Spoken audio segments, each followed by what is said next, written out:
Hello student, good evening. आज हम लोग स्टडी करने वाले हैं कुछ मोस्ट वीवीआई ऑब्जेक्टिव क्वेश्चन जो बोर्ड पॉइंट ऑफ व्यू से बहुत इंपॉर्टेंट है।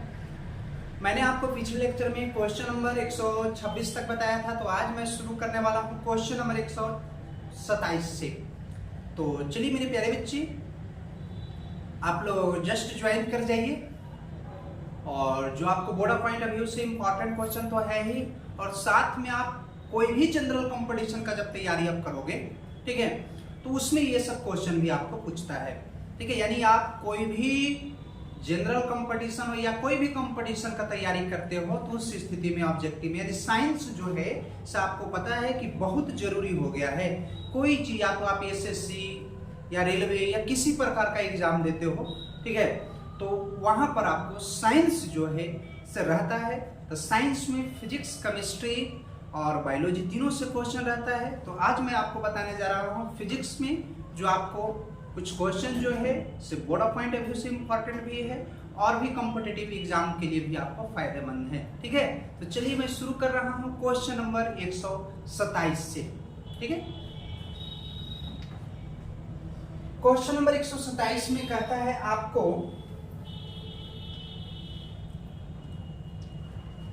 कह रहे 1 farad is equal to, 1 farad बराबर होता है, यानी 1 फराड कितना के बराबर होता है। कहता है 1 फराड 96,500 कूलाम के बराबर होता है या 95,600 कूलाम के बराबर होता है। और यहाँ पर ध्यान दीजिएगा 96,000, ठीक है, कूलाम के बराबर होगा या 95,000 कूलाम। यानी कहता है आपको पता है कि 1 फराड बराबर, ठीक है, 96,500 कूलाम होता है। यानी कहने का मतलब कि 1 फराड बराबर, आपसे पूछेगा 1 फराड कितना के बराबर होता है, तो कहता है 96,500 कूलाम के बराबर होता है। चलते हैं नेक्स्ट क्वेश्चन। कहता है sharing of charge between 2 conductor then common potential. कहता है 2 चालक पर आवेश का वितरण किया जाता है तो समान विभव क्या होगा। कह रहा है कि जब चार्ज को क्या किया जाता है, डिस्ट्रीब्यूट किया जाता है, वितरण करते हैं एक चालक से दूसरे चालक पर जब आवेश का वितरण किया जाता है तो आपको कॉमन पोटेंशियल होता है। कॉमन पोटेंशियल यानी कहने का मतलब समान विभव की बात किया जा रहा है। तो समान विभव के लिए क्या फॉर्मूला होता है, आपसे पूछ रहा है। तो समान विभव C1V1 plus C2V2 divided by C1 plus C2 या C/Q, या फिर C1V1 प्लस C2V2 या C बराबर C1 प्लस C2। तो मैं बता दूं कि कॉमन पोटेंशियल V बराबर होता है C1V1 plus C2V2 divided by C1 plus C2। कहता है मेरे प्यारे बच्चे कि समान विभव की बात किया जा रहा है, कॉमन पोटेंशियल की बात किया जा रहा है, तो V बराबर C1V1 plus C2V2 divided by C1 plus C2। यानी A जो है से बिल्कुल करेक्ट उत्तर है। क्लियर है?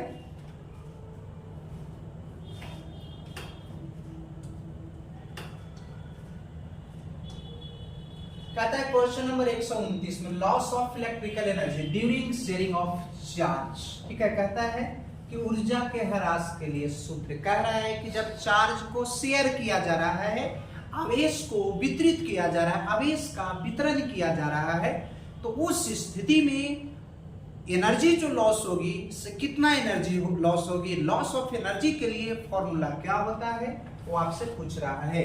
तो यहाँ पर ध्यान दीजिएगा, पहला हम कहता 1/2 C1 C2 divided by C1 plus C2 into V1 minus V2 के whole square, 1/2 M1 M2 M1 plus M2 V1 minus V2 के whole square, M1 M2 divided by M1 plus M2 V1 minus V2 के whole square.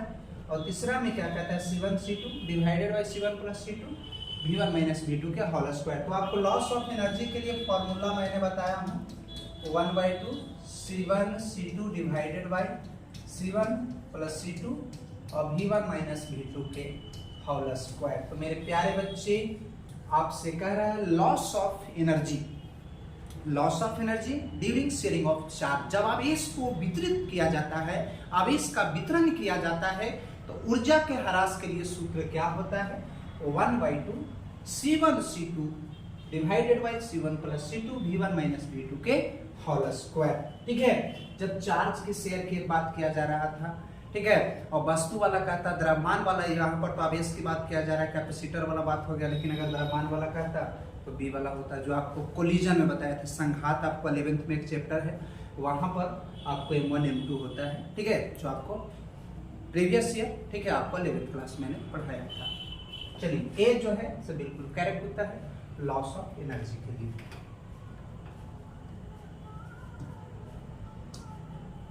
कहता है मेरे प्यारे बच्चे, next question आपको 130 में कहता है 64 64 identical droplets each of capacity 5 microfarad combined to form a big drops, then capacity of big drops। कह रहा है कि 64 एक समान बूंद की बात किया जा रहा है, एक समरूप बूंद की बात किया जा रहा है। क्या कहता है कि 64 समरूप बूंद जिनमें प्रत्येक की धारिता 5 माइक्रोफैराड है और मिलाकर एक बड़ा बूंद का निर्माण किया जाता है, तो बड़े बूंद की धारिता। कह रहा है छोटे छोटे बूंद जब मिलता है तो एक बड़ा बूंद का निर्माण करता है। ठीक है, कह रहा है कि 64 जो है, ठीक है, 64 यानी आपको एन का वैल्यू क्या कहता है 64 कह रहा है, एन का वैल्यू एक समान कह रहा है, 64 एक समरूप बूंद की बात किया जा रहा है, एन की वैल्यू 64 कह रहा है। उसमें प्रत्येक की धारिता जो है, कैपेसिटी जो है, से कितना कह रहा है आपको 5 माइक्रोफैराड कह रहा है। तो कह रहा है बड़े बूंद, छोटा छोटा मिलेगा ना तो बड़ा बूंद का निर्माण करेगा, तो बड़े बूंद की कैपेसिटी क्या होगी, कैपेसिटी ऑफ बिग ड्रॉपलेट्स। ठीक है, कैपेसिटी ऑफ बिग ड्रॉपलेट्स यानी कहने का मतलब बड़े बूंद की धारिता। तो मैंने फॉर्मूला बताया हो कि बड़े बूंद की धारिता के लिए क्या सूत्र होता है, तो होता है n के पावर, ध्यान दीजिएगा, 1/3 इंटू सी, 64 के पावर 1/3 हो गया और इंटू कितना 5 माइक्रोफैराड। ठीक है, क्या होगा 64 को 4 का क्यू लिखिएगा ना, 1/3 इंटू 5। ठीक है, 4 × 5 = 20 माइक्रोफैराड। देख लीजिए, पहला में 16 कह रहा है, दूसरा में 20, तीसरा में 320, तो इनको क्या 20 से मतलब है ना, बी बिल्कुल करेक्ट उत्तर है। चलिए तो हम लोग चलते हैं नेक्स्ट क्वेश्चन की। नेक्स्ट क्वेश्चन आपको क्या कहता है, चलिए मेरे प्यारे बच्चे, यहाँ पर कहता है n एक समान संधारित्र जिनमें प्रत्येक की धारिता c है, तो बड़े बूंद की धारिता क्या, अभी जैसे मैंने बताया था कि n आइडेंटिकल की बात किया जा रहा है मेरे प्यारे बच्चे। ठीक है, n आइडेंटिकल आपको दिया हुआ एक समान, कैपेसिटी कितना कह रहा है आपको c कैपेसिटी कह रहा है, तो बड़े बूंद की धारिता अभी जस्ट मैंने बताया कि n के पावर 1/3 इंटू c होता है। मैंने बताया बड़े बूंद की धारिता क्या होता है, n के पावर 1/3 इंटू सी, ये आपको फॉर्मूला होता है। ठीक है, बड़े बूंद के कैपेसिटी निकालने के लिए कहेगा तो n के पावर 1/3 इंटू सी। ठीक है, ये आपका डी का उत्तर है।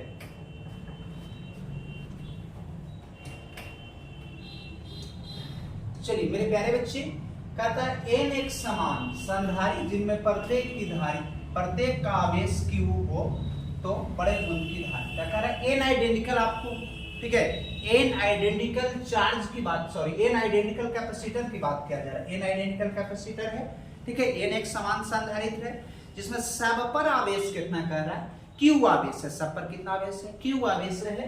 तो कह रहा है कि चार्ज ऑफ बिग ड्रॉपलेट्स। ठीक है, चार्ज ऑफ बिग ड्रॉपलेट्स क्या होता है, तो यहाँ पर ध्यान दीजिएगा, चार्ज ऑफ बिग ड्रॉपलेट्स की बात किया जाता है, बिग ड्रॉपलेट्स की बात किया जा रहा है, तो क्या हो जाएगा n इंटू क्यू होता है। ठीक है, जितना n की संख्या रहता है, आवेश की संख्या रहता है, उसमें चार्ज से मल्टीप्लाई कर दीजिएगा, n क्यू हो जाएगा। यानी कहेगा, जब भी कहेगा बड़े बूंद पर आवेश, तो कौन फॉर्मूला लगाना है, n इंटू क्यू। क्या लगाना है, n इंटू क्यू लगाना है। ठीक है, चलते हैं हम लोग नेक्स्ट क्वेश्चन की ओर। कहता है मेरे प्यारे बच्चे, यहाँ पर ध्यान दीजिएगा, n एक समान संधारित्र है जिनमें प्रत्येक की स्थितिज ऊर्जा U है। ठीक है, तो बड़े बूंद की स्थितिज ऊर्जा क्या होगा, देखिए यहाँ पर ध्यान दीजिएगा कि छोटा जो आपका है, ठीक है, संधारित्र, उसका आपको एनर्जी दिया हुआ है। ठीक है, कि स्थितिज ऊर्जा U दिया हुआ है, तो उस स्थिति में बड़े बूंद का स्थितिज ऊर्जा क्या होगा। ठीक है, तो n के पावर 5/3, ठीक है, इंटू क्यू होता, आपसे कहेगा बड़े बूंद की स्थितिज ऊर्जा, किसकी रहेगा, बड़े बूंद की स्थितिज ऊर्जा तो n के पावर 5/3 इंटू यू, छोटा बूंद का जो एनर्जी होगा ना उससे मल्टीप्लाई कर देंगे, n के पावर 5/3 इंटू यू। ये भी आपको फॉर्मूला होता है, ये सब फॉर्मूला है, इस पर आपको न्यूमेरिकल रख सकता है।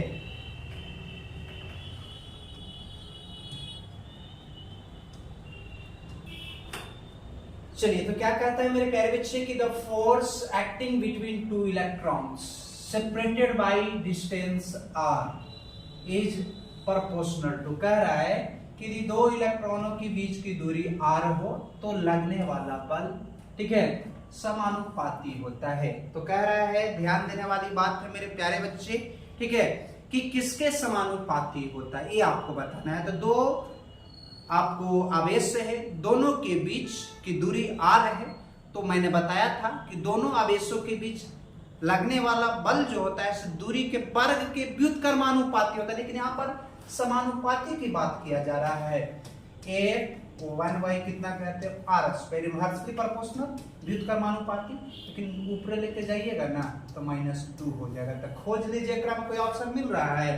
तो कहता है यहाँ पर कि दो आवेशों के बीच की दूरी r है तो लगने वाला बल क्या होगा, तो दूरी के वर्ग के व्युत्क्रमानुपाती होता है, लेकिन समानुपाती कह रहा है, ये व्युत्क्रमानुपाती हो गया लेकिन समानुपाती है, ऊपर लिख गया तो -2 तक खोजिए किस में मिल रहा है, तो सी में मिल रहा है। सी बिल्कुल क्या हो गया, करेक्ट उत्तर हो गया, सी बिल्कुल करेक्ट उत्तर हो गया। चलिए हम लोग चलते हैं नेक्स्ट क्वेश्चन।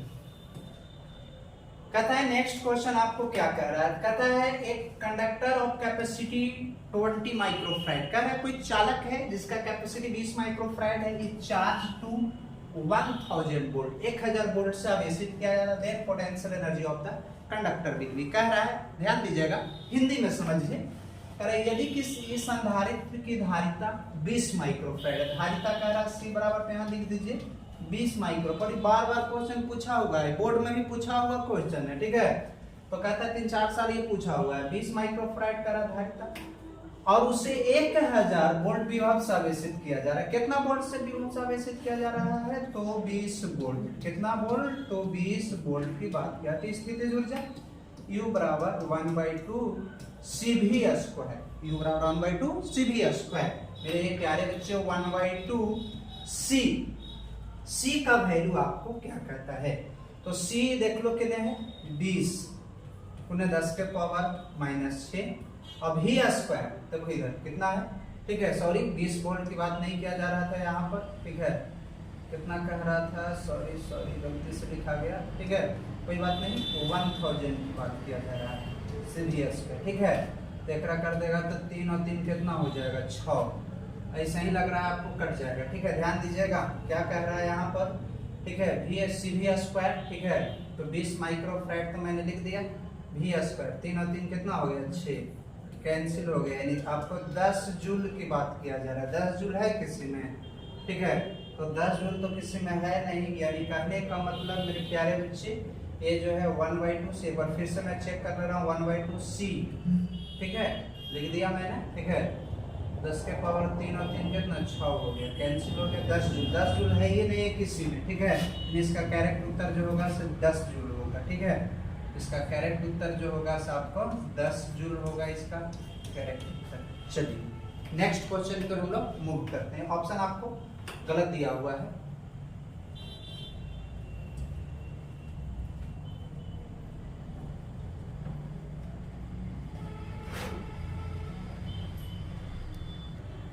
क्वेश्चन नंबर 136 में क्या कहता है, दिए गए चित्र में कुल धारिता निकाले। देखिए तो यहाँ पर क्या दिया हुआ है, एक बिंदु है, ठीक है, ये आपको 3 माइक्रोफैराड है, ठीक है, यहाँ पर एक कैपेसिटर लगा हुआ है, यहाँ पर ध्यान दीजिएगा, ठीक है, ये आपका हो गया, दिखाई दे रहा होगा, ठीक है, यहाँ पर एक कैपेसिटर लगा दिया है जिसका 4 माइक्रोफैराड है, ठीक है, यहाँ पर बिंदु क्या है B, ठीक है, A और B के बीच आपको कुल धारिता निकालना है, ठीक है, तो पहले ये दोनों जो है से आपको कौन क्रम में हो गया, आपको पैरेलल में हो गया ना, ठीक है, तो पैरेलल में जोड़िएगा, CP बराबर कितना होगा 3 + 2, तो कितना होगा 3 और 2 5 हो जाएगा, ध्यान दीजिएगा CP बराबर कितना इस टाइप का क्वेश्चन है वो फिक्स है, तो 3 और 2 पैरेलल प्लेन होता है, 3 और 2 5 हो गया, ठीक है।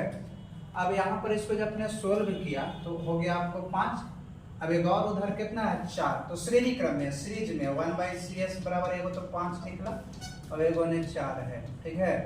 तो 1/cs बराबर कितना होगा 4 + 5/20, ठीक है। सोल्व कर दीजिएगा ना तो cs का वैल्यू, ठीक है, क्या निकलेगा 20 ऊपर चला जाएगा ना 20/9, ठीक है। पलट दीजिएगा यहाँ पर तो C बिल्कुल करेक्ट। तो पहले दोनों को कौन क्रम में जोड़ना है, ठीक है। पहले आपको पैरेलल में समांतर वाला आपको सूत्र बताया ना CP बराबर C1 + कितना C2 बताए, इसलिए पहले दोनों को जोड़ दिए तो 3 और 2 5 हो गया।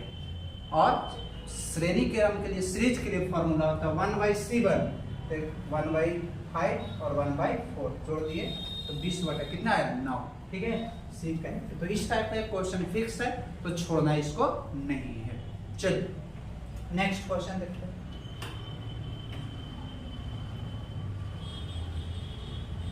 कहता है 137 में if uniform electric field exist along z axis then equipotential along, कह रहा है मेरे प्यारे बच्चे एक समान विद्युतीय क्षेत्र में जेड अक्ष के सापेक्ष सम विभव क्या होता है। कह रहा है मेरे प्यारे बच्चे कौन सा एक्सिस की बात किया जा रहा है, यहाँ पर देखिए जेड एक्सिस, ठीक है। तो जेड एक्सिस की बात किया जा रहा है तो आपको पता है कि 3 एक्सिस होता है, ठीक है, एक्स, ठीक है, वाई और जेड। ध्यान दीजिएगा अगर इसमें से जेड एक्सिस को हटा दिया जाए, ठीक है, इसमें से जेड को हटा दोगे रिमूव कर दोगे तो एक्स वाई बचेगा। कौन एक्सिस बचेगा, ठीक है, एक्स वाई की बात किया जा रहा है। तो यहाँ पर ध्यान दीजिएगा तो जिस एक्सिस की बात किया जा रहा है एग्जिस्ट करने की बात किया जा रहा है, तो जिस एक्सिस को एग्जिस्ट करोगे तो जेड एक्स वाई जेड में जेड समाप्त हो गया, तो बचा कौन बताइए। तो जो एक्सिस की बात कह रहा है, जो अक्ष की बात कह रहा है उसको छोड़ दो, तो जेड कह रहा है छोड़ दीजिएगा तो क्या बचेगा एक्स वाई बचेगा। क्या बचेगा एक्स वाई। तो कौन प्लेन आपका होगा, तो ध्यान दीजिएगा एक्स वाई प्लेन होगा। कौन प्लेन होगा एक्स, ठीक है, वाई प्लेन। यदि सम विभव की बात किया जाता है तो आपसे पूछेगा जेड अक्ष के सापेक्ष जेड है तो उसको छोड़ दो तो बचा कौन एक्स वाई। तो कौन आपको उसका सम विभव कहाँ होगा एक्स वाई प्लेन। कौन प्लेन होगा एक्स वाई प्लेन की बात किया जा रहा है, ठीक है।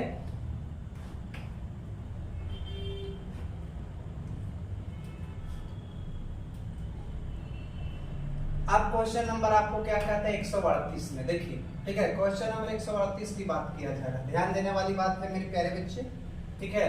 क्वेश्चन नंबर 138 की बात किया गया है, क्या कहता है if uniform electric field exist along x axis. अभी जेड अक्ष कर रहा था, ठीक है।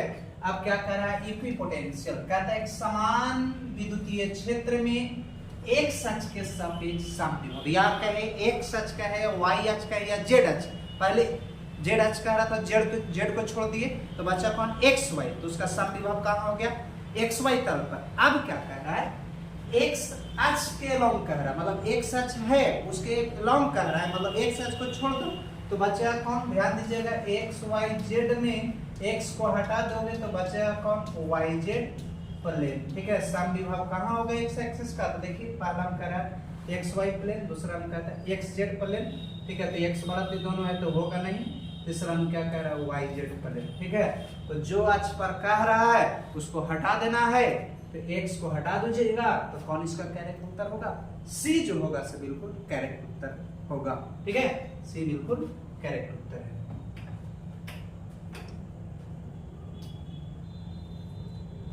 कहता है जिंदगी खेलती भी उसी के साथ है जो खिलाड़ी बेहतरीन होता है। मेरे प्यारे बच्चे यहाँ पर ध्यान दीजिएगा क्या कहता है, ठीक है।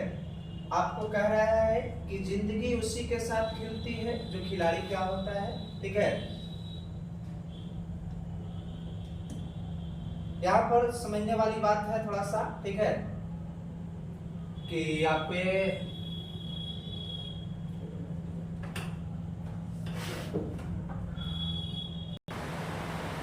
चलिए तो यहाँ पर देखिए बीच में कुछ आ गया, कहते हैं जिंदगी खेलती भी उसी के साथ है। क्या कहता है कि जिंदगी खेलती भी उसी के साथ है जो खिलाड़ी बेहतरीन होते हैं, ठीक है। कहता है जिंदगी उसी के साथ खेलती है जो खिलाड़ी क्या होते हैं बेहतरीन होते हैं।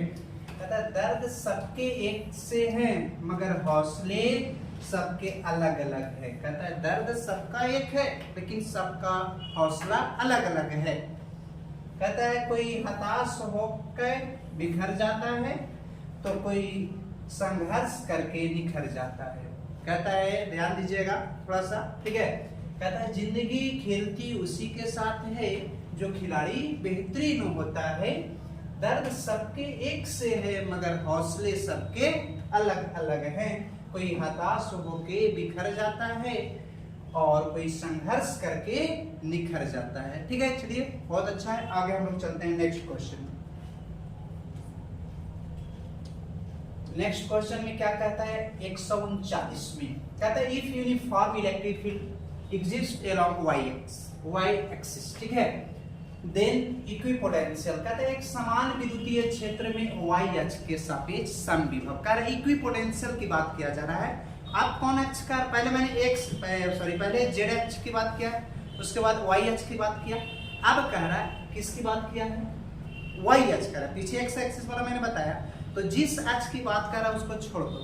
पीछे मैंने z वाला को छोड़ा, x वाला को छोड़ा, वो y वाला कर रहा हूं। तीनों बोर्ड में पूछा हुआ है, ठीक है, तो कोई रह सकता है। तो ध्यान दीजिएगा y अक्ष को छोड़ देना, जैसे x y z है, y को हटा दो, क्या बचा x z, ठीक है। कौन प्लेन देख लीजिए, पहला में xy प्लेन कह रहा है, दूसरा में xz प्लेन कह रहा है और तीसरा में क्या कह रहा है, तो ये यहाँ पर ध्यान दीजिएगा, तो कह रहा है yz, तो कौन प्लेन xz, b बिल्कुल करेक्ट उत्तर है। ठीक है, तो जानते हैं तो कमेंट बॉक्स में कमेंट करके एक बार जरूर लिखिएगा। और किसी प्रकार का भी दिक्कत हो, कोई भी क्वेश्चन रहे तो आप कमेंट बॉक्स में कमेंट करके आप मुझे, मैं उसको एक वीडियो बना दूंगा। ठीक है, चलिए ध्यान दीजिएगा मेरे प्यारे बच्चे। कहता है डाइलेक्ट्रिक कांस्टेंट और रिलेटिव परमिटिविटी, आपेक्षिक नियतांक के आपेक्षिक परावैद्युत, ठीक है। कह रहा है आपेक्षिक डाइलेक्ट्रिक कांस्टेंट के लिए क्या फॉर्मूला होता है, ये आपको बताना है। ठीक है, कहता है क्या कह रहा है यहाँ पर, कैपेसिटी इन मीडियम, ठीक है, किसकी बात किया जा रहा है मेरे प्यारे बच्चे, ध्यान दीजिएगा।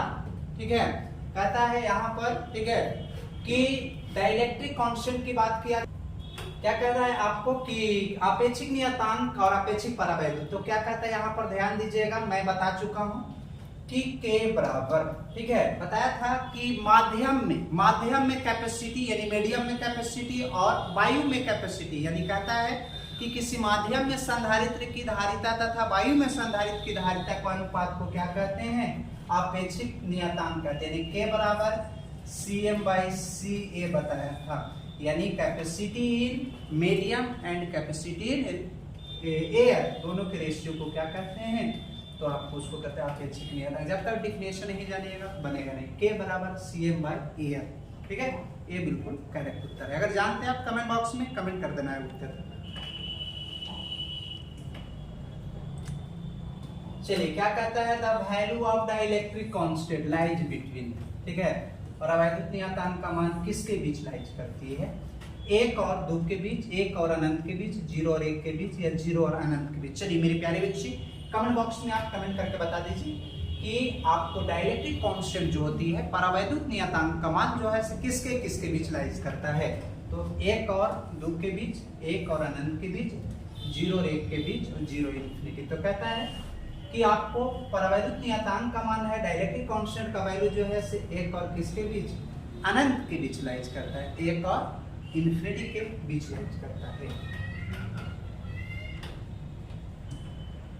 ध्यान दीजिएगा नेक्स्ट क्वेश्चन कहता है द वैल्यू ऑफ, ध्यान दीजिए, the value of dielectric constant for air और वैक्यूम। कहता है वायु या निर्वात में परावैद्युत नियतांक का मान कितना होता है, एक होता है, दो होता है, तीन होता है, अनंत। तो पहला में एक कह रहा है, दूसरा में दो, तीन, अनंत। तो बता दीजिए कि डाइलेक्ट्रिक कांस्टेंट का वैल्यू जो है वायु या निर्वात में जो है से कितना होता है, आपको एक होता है। ए बिल्कुल करेक्ट उत्तर है।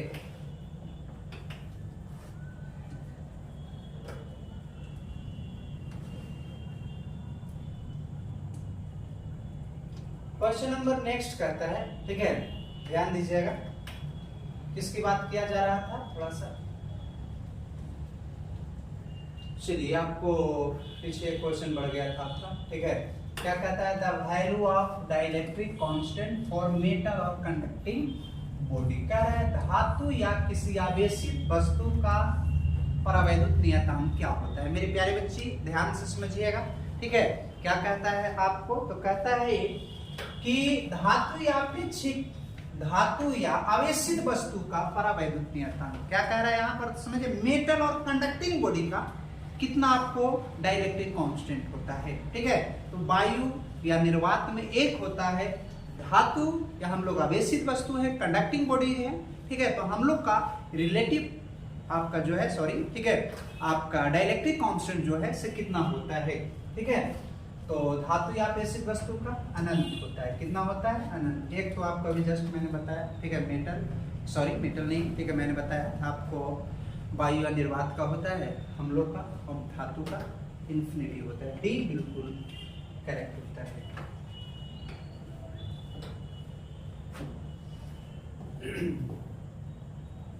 44 में कहता है formula for capacity of parallel plate capacitor. समांतर प्लेट संधारित्र की धारिता के लिए क्या सूत्र होता है। समांतर प्लेट संधारित्र की धारिता के लिए क्या सूत्र होता है, ये आपको बताना है। कहता है epsilon not a by D square, पहला ऑप्शन में, ठीक है। Parallel plate capacitor PPC, parallel plate capacitor के लिए क्या फॉर्मूला होता है, ठीक है, ये आपको बताना है मेरे प्यारे बच्चे। कहता है epsilon not by D square, ठीक है, epsilon not a square by D, mu not a into D, ठीक है। हम लोग जानते हैं कि C बराबर होता है एप्सिलॉन नॉट ए बाई कितना, डी, ठीक है।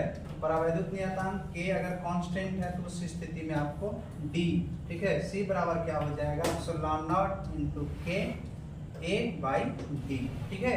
D बिल्कुल करेक्ट उत्तर है। हम लोग पैरेलल प्लेट कैपेसिटर आपको 5 नंबर में डेरिवेशन में पूछता है प्रूव करने के लिए, तो मैंने प्रूव करके आपको बताया हूँ कि C बराबर epsilon not K A by D होता है, ठीक है।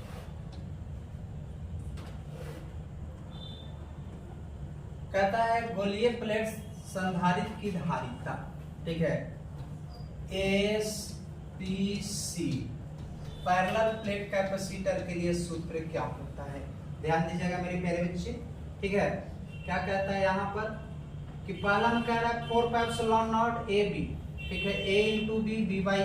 दूसरा में क्या कहता है 4 pi epsilon not into B square, और तीसरा में कह रहा है बोथ। एक मैंने बताया था कि गोलीय प्लेट में आपको 2 प्लेट होता है, एक अंदर वाला भूमि से जुड़ा हुआ रहता है, ठीक है, और एक आपको बाहर वाला भूमि से जुड़ा हुआ रहता है, ठीक है। तो एक आपको बाहर वाला भूमि से जुड़ा हुआ है, और दूसरा क्या कहता है कि अंदर वाला अर्थ से जुड़ा हुआ रहता है। किससे जुड़ा हुआ रहता है, तो अर्थ से जुड़ा हुआ रहता है, ठीक है। तो ध्यान देने वाली बात है, मैं ये बता चुका हूँ कि अगर अंदर वाला पृथ्वी से जुड़ा हुआ है तो उसके लिए मैंने ये फॉर्मूला बताया हूँ, ठीक है, कि अंदर वाला अगर पृथ्वी से जुड़ा हुआ है तो उस स्थिति में, ठीक है, तो आपके लिए उसके लिए 4 pi epsilon not B square by B minus A बताया हूँ। और अगर बाहर वाला पृथ्वी से जुड़ा हुआ है तो उसके लिए मैंने फॉर्मूला कौन बताया हूँ, 4 pi epsilon not AB divided by B minus. यानी A भी सही है और B इसमें ऐसा कह रहा है कि बाहर वाला यानी आउटर वाला सेल जो है सेल से कनेक्ट है, या इनर वाला अंदर वाला जो है पृथ्वी से जुड़ा हुआ, अंदर वाला सेल की मैं बात कर रहा हूँ, ठीक है, वो पृथ्वी से नहीं, ठीक है, ऐसा कुछ कह नहीं रहा। तो आपको दूसरी स्थिति में दोनों सही, अगर ऐसे मारेगा तो गलत होगा। इसके लिए आपको क्या करना होगा, यहाँ C ऑप्शन में कह रहा है बोथ, यानी दोनों A और B दोनों जो है सही है, समझना है। C बिल्कुल करेक्ट उत्तर है, ठीक है।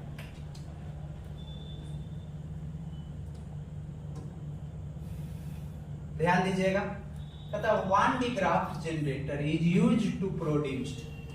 वन डी ग्राफ जनित्र का उपयोग कहां पर किया जाता है। वन डी ग्राफ जनित्र जो है से क्या चीज उत्पन्न करता है, ठीक है, इसका उपयोग जो है से क्या चीज उत्पन्न करने में किया जाता है। वन डी ग्राफ जनरेटर जो है यूज्ड टू प्रोड्यूस हाई, ठीक है, हाई इलेक्ट्रिक पोटेंशियल डिफरेंस। कहता है इसके द्वारा वन डी ग्राफ जनित्र द्वारा कई लाख विभवांतर उत्पन्न किया जा सकता है, ठीक है।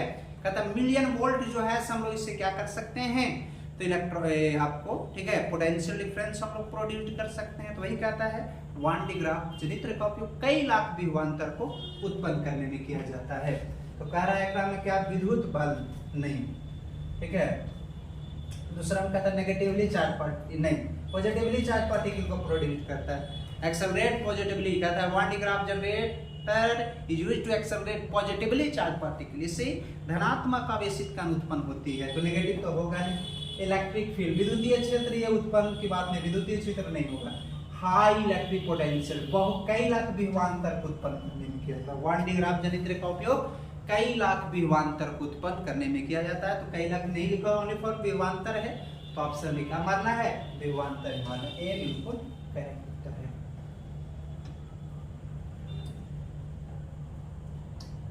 चलिए तो कहता है 147 में सिलेंड्रिकल प्लेट कैपेसिटर बेलनाकार प्लेट संधारित्र की धारिता के लिए क्या फॉर्मूला होता है, ठीक है। तो कहता है मेरे प्यारे बच्चे कि आपको C बराबर 2 पाई epsilon not into L log base C B by A या 2 पाई एप्सिलॉन नॉट इनटू B, या फिर आपको क्या कहता है 4 pi epsilon not AB by B minus A 4 pi epsilon A। तो आपको किसके लिए हो गया, तो ये दोनों जो है ठीक है सभी जस्ट मैंने बताया स्फेरिकल के लिए हो गया, ठीक है। तो ये तो होगा ही नहीं, ठीक है। बच्चा कौन A, यानी C बराबर ठीक है बेलनाकार प्लेट संधारित्र की धारिता CPC के लिए फॉर्मूला आपको होता है C बराबर ठीक है 2 पाई epsilon not into L divided by log base E B by A बिल्कुल करेक्ट।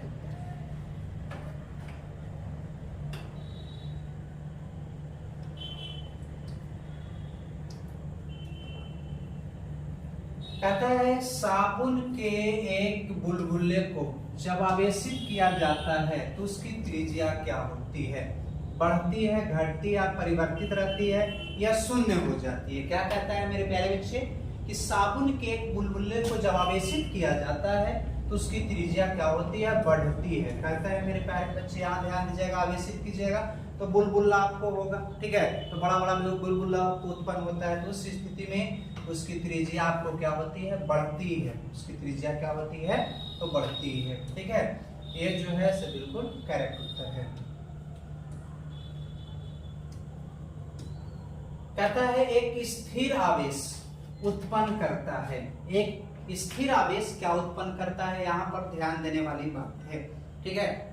एक स्थिर आवेश आपको क्या उत्पन्न करता है, कह रहा है कि एक स्थिर आवेश उत्पन्न करता है। तो कह रहा है यहाँ पर ध्यान दीजिएगा कि आपका स्टेशनरी चार्ज जो है, ठीक है, स्टेशनरी चार्ज जो है से आपको क्या प्रोड्यूस करता है ये आपको बताना है। जैसे देखिए यहाँ पर मूविंग चार्ज, देखिए यही चीज आपको समझना है। बहुत सा बच्चा जो है कंफ्यूजन होता है, गलती करता है रीजन। एक स्टेशनरी चार्ज होता है स्थिर आवेश, एक होता है मूविंग चार्ज गतिशील आवेश, ठीक है। गतिशील आवेश और मूविंग चार्ज, देखो दोनों में थोड़ा सा फर्क है, ठीक है। और वो यही चीज आपको समझना कि गतिशील आवेश कह रहा है या फिर स्थिर आवेश कह रहा है, ठीक है। तो गतिशील आवेश इलेक्ट्रिक फील्ड और मैग्नेटिक फील्ड दोनों को प्रोड्यूस करता है, विद्युतीय क्षेत्र और चुंबकीय क्षेत्र दोनों उत्पन्न करता है। लेकिन स्टेशनरी विराम अवस्था जो है से आपको केवल विद्युतीय क्षेत्र को उत्पन्न करता है, ऑन इलेक्ट्रिक फील्ड। तो इस चीज को ध्यान दीजिएगा, स्थिर आवेश कह रहा है। अगर कहता है गतिमान आवेश की बात करता तो कहता है दोनों विद्युतीय क्षेत्र यानी सी वाला ऑप्शन होता है। लेकिन क्या कह रहा है, स्थिर। तो ये चीज आपको क्लियर करना है, बहुत थोड़ा सा मैं याद रखने का तरीका मैं बता। स्टेशनरी विराम तो आप पढ़ रहे हो इलेक्ट्रोस्टैटिक्स, तो इलेक्ट्रिक, ठीक है, केवल इलेक्ट्रिक फील्ड को प्रोड्यूस करेगा। लेकिन मैग्नेटिज्म वो जो आपको है मूविंग गतिशील आवेश की बात जब करते हैं, गतिमान आवेश की बात करेगा, गतिमान वेग की बात करेगा, तो आपको विद्युतियों को भी उत्पन्न करता है। तो चुन के तो उसमें सी मारना, ठीक है। तो ये चीज को आपको मैं कंफर्म कर दिया, दिक्कत नहीं है। दिक्कत होगी कमेंट बॉक्स में कमेंट जरूर कर दीजिए, ठीक है।